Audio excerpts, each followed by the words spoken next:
Hello నేను CS రావు. పాకిస్తాన్ దోల తీరింది. Dicky బల్స్ని కూడా మస్తాన్ కొట్టుకొచ్చి సవాల్ చేసినట్టు చేసింది. సీన్ కట్ చేస్తే కేవలం 40 నిమిషాల వ్యవధిలో మొత్తం పాకిస్తాన్ బోర్డర్ అవతల ఉన్నటువంటి ఉగ్రవాద స్థావరాలని లేపేసింది భారత్. దాంతో 100 మందికి పైగా ఉగ్రవాదులు లేచిపోయారు, భూస్థాపితమయ్యారు. వాళ్ళ బంకర్లన్నీ నేలమట్టమయ్యాయి. దానికి సంబంధించినటువంటి విజువల్స్ కానీ వీడియోస్ కానీ పాకిస్తాన్లో ఉండేటువంటి వాళ్ళే సోషల్ మీడియాలో పెట్టుకుంటూ ఉన్నారు ఇప్పుడు. అందుకే సింహాన్ని కదిలించొద్దు, సింహాన్ని కదిలిస్తే ఎలా ఉంటుందో ఇప్పుడు రుచి చూసింది పాకిస్తాన్. ఇంత జరిగిన తర్వాత ప్రతీకార దాడులు మేము తీర్చుకుంటామని చెప్పి మళ్ళీ పాకిస్తాన్ నోరు లేపుతుంది. అందుకే అమెరికా నేషనల్ సెక్యూరిటీకి సంబంధించినటువంటి రూబియో, జాతీయ భద్రతా సలహాదారుగా ఉన్నటువంటి రూబియో పాకిస్తాన్కి సంబంధించిన జాతీయ భద్రతా అధికారికి ఫోన్ చేసి కీప్ క్వైట్ అని చెప్పారట. అమెరికా ట్వీట్ కూడా చేశారు. ఫోన్ చేసి జాతీయ భద్రతా సలహాదారుకి, పాకిస్తాన్ సంబంధించిన ప్రతినిధికి, అమెరికాకు సంబంధించినటువంటి జాతీయ భద్రతా సలహాదారుగా ఉన్నటువంటి రూబియో ఫోన్ చేసేసి కీప్ క్వైట్, మూసుకొని ఉండండి అని చెప్పారు పాకిస్తాన్కి. ఒకవేళ మీరు కనుక మూసుకొని ఉండకపోతే మిగిలినటువంటి పాకిస్తాన్ కూడా మిగలదు, అనవసరంగా భారతదేశాన్ని రెచ్చగొట్టద్దు, మీరు భారతదేశం మీద యుద్ధం చేయాలనేటువంటి ప్రయత్నం చేయొద్దు, ఒకవేళ చేస్తే మీరు క్లోజ్ అయిపోతారని చెప్పి అమెరికా చాలా క్లియర్గా చెప్పింది. అందుకే అదేదో సినిమాలు చెప్పినప్పుడు కొట్టితే కొట్టించుకోవాలి, గిల్లితే గిల్లించుకోవాలి. అది పరిస్థితి పాకిస్తాన్ ఇప్పుడు. భారతదేశం కొడితే కొట్టించుకోవాలి, గిల్లితే గిల్లించుకోవాలి.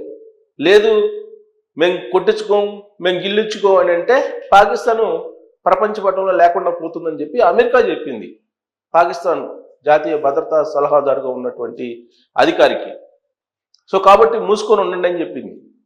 అయినప్పటికీ కూడా ఇప్పుడు ఏమంటున్నారు, ఒకవేళ కనుక మీరు ఇంకా దాడులు కొనసాగిస్తే మేము ప్రతీకార దాడులు తెరదీస్తాం, అణుబాంబులు వేస్తాం, ఇలా మేకపోతు గాంభీర్యపు మాటలు చెప్తూ ఉంది పాకిస్తాన్కు సంబంధించినటువంటి ఆర్మీ అధికారులు చెప్తూ ఉన్నారు. మరి వాళ్ళు ఎందుకు అలా మాట్లాడుతున్నారు అని అంటే, ఇప్పుడు ప్రతీకార దాడులకు మేము తెగబడతామని అంటున్నారు, ఇంతటితో ఆపేయండి అంటున్నారు మళ్ళా పైగా. ఒకవేళ ఇప్పుడు ఆపేస్తే పాకిస్తాన్ కామ్గా ఉంటుందా? ఉండదు. అందుకే భారత ఆర్మీ చాలా క్లియర్గా చెప్పింది. విదేశాంగ శాఖ కార్యదర్శి ప్రెస్ మీట్ పెట్టి చాలా క్లియర్గా చెప్పారు. అలాగే భారత ఆర్మీకి సంబంధించినటువంటి త్రివిధ దళాలకు సంబంధించినటువంటి అధిపతులు కూడా చాలా క్లియర్గా ఇండికేషన్స్ ఇస్తున్నారు. ఇది కేవలం ట్రైలర్ మాత్రమే, అసలు సినిమా ముందుంది అని చెప్పి పాకిస్తాన్కి చెప్తూ ఉంది భారతదేశం. సో కాబట్టి పాకిస్తాన్ వాళ్ళు ఇప్పుడు బంకర్లో దాక్కుంటున్నారు బతికున్నటువంటి ఉగ్రవాదులు. అలాగే పాకిస్తాన్ సైన్యం కూడా బంకర్లలో నుంచి మాట్లాడుతున్నారు. సైన్యానికి సంబంధించినటువంటి జనరల్స్, కల్నల్లు వీళ్ళు బంకర్లో నుంచి మాట్లాడుతున్నారు. ఇప్పుడు అక్కడ లష్కరే తోయిబా కానీ, లేదంటే హిజ్బుల్ ముజాహిద్దీన్ అనేటువంటిది కానీ, లేదంటే జైషే మహమ్మద్ లాంటి ఉగ్రవాద సంస్థలు ఏవైతే ఉన్నాయో భయంకరమైనటువంటివి, అవి పాకిస్తాన్ ప్రేరేపిత ఉగ్రవాద సంస్థలు. అక్కడి నుంచి పుట్టుకొచ్చిందే టీఆర్ఎఫ్. ఆ టీఆర్ఎఫ్కి సంబంధించినటువంటి వాళ్ళే పెహల్గాం దాడికి పాల్పడ్డారు. పెహల్గాంలో ఏ విధంగా అయితే దాడి చేశారో దానికి ఇప్పుడు సరైనటువంటి జవాబు భారతదేశం చెప్పింది పాకిస్తాన్కి. 100 మంది ఉగ్రవాదులను లేపేసింది కేవలం 40 నిమిషాల్లో. అత్యంత పవర్ఫుల్ బాంబ్స్ని వేసింది, మిజైల్స్ని ప్రయోగించింది, టార్గెట్ చేసింది. పాకిస్తాన్ అవతల వైపుకి వెళ్లకుండానే భారత భూభాగం నుంచే పాకిస్తాన్ని టార్గెట్ చేసి కొట్టింది. పాకిస్తాన్లో ఉండేటువంటి ఉగ్రవాద స్థావరాలని, అలాగే పాక్ ఆక్రమిత కాశ్మీర్లో ఉండేటువంటి ఉగ్రవాద స్థావరాలని లేపేసింది, ధ్వంసం చేసేసింది. దీంతో లష్కరే తోయిబాకి సంబంధించినటువంటి చీఫ్ ఫ్యామిలీ లేచిపోయింది. అతను ఇప్పుడు కుక్క చావడానికి సిద్ధంగా ఉన్నాడని చెప్పి తెలుస్తోంది.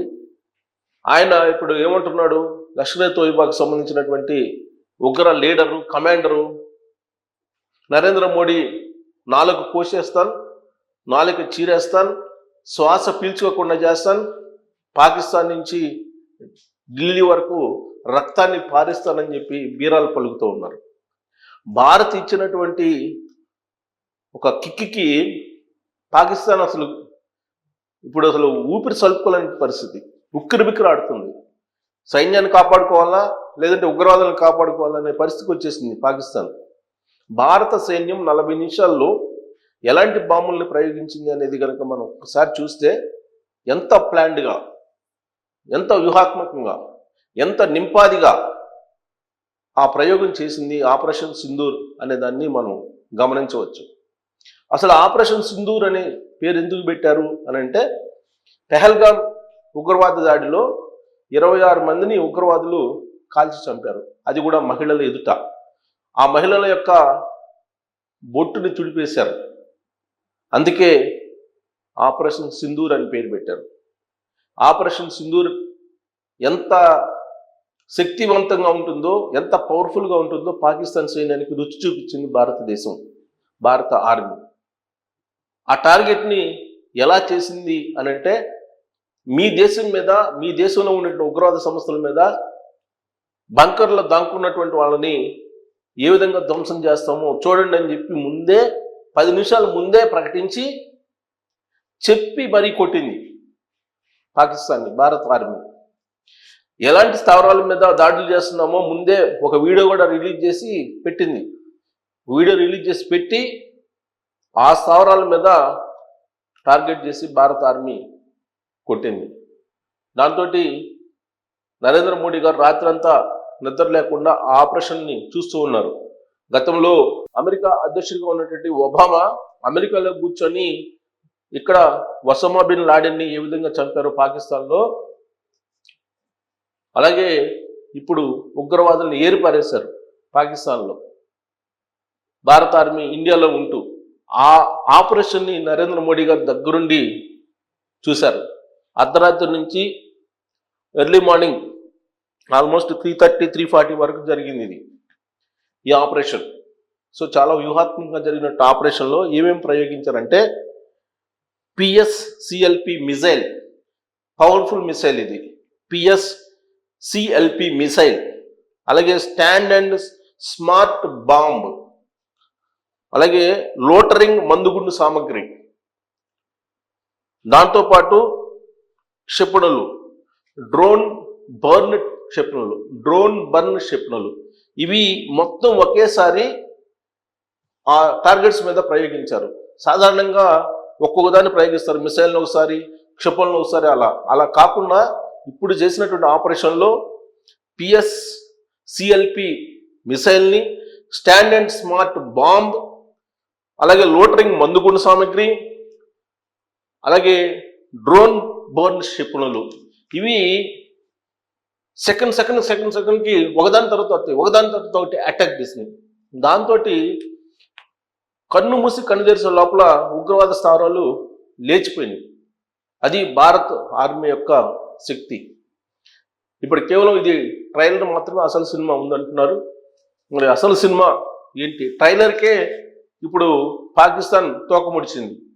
అసలు సినిమా ఉంటే అసలు ప్రపంచ పటంలో పాకిస్తాన్ ఏమైనా కనిపించేటువంటి అవకాశం ఉండకపోదేమో. సో ఆపరేషన్ సింధూర్ సక్సెస్ అయింది.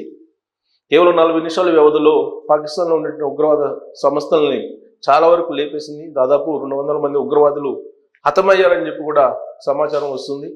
కానీ పాకిస్తాన్ ఇంకా అఫీషియల్గా సమాచారాన్ని అయితే విడుదల చేయలేదు. భారత ఆర్మీ అయితే ఆపరేషన్ సక్సెస్ అయిందని చెప్తున్నారు. దానికి సంబంధించిన వీడియోలను కూడా కొన్నిటిని రిలీజ్ చేశారు. సో కాబట్టి రాబోయేటువంటి రోజుల్లో పాకిస్తాన్కి ఇక ఇత్తడే, ఆల్రెడీ రుచి చూపించారు.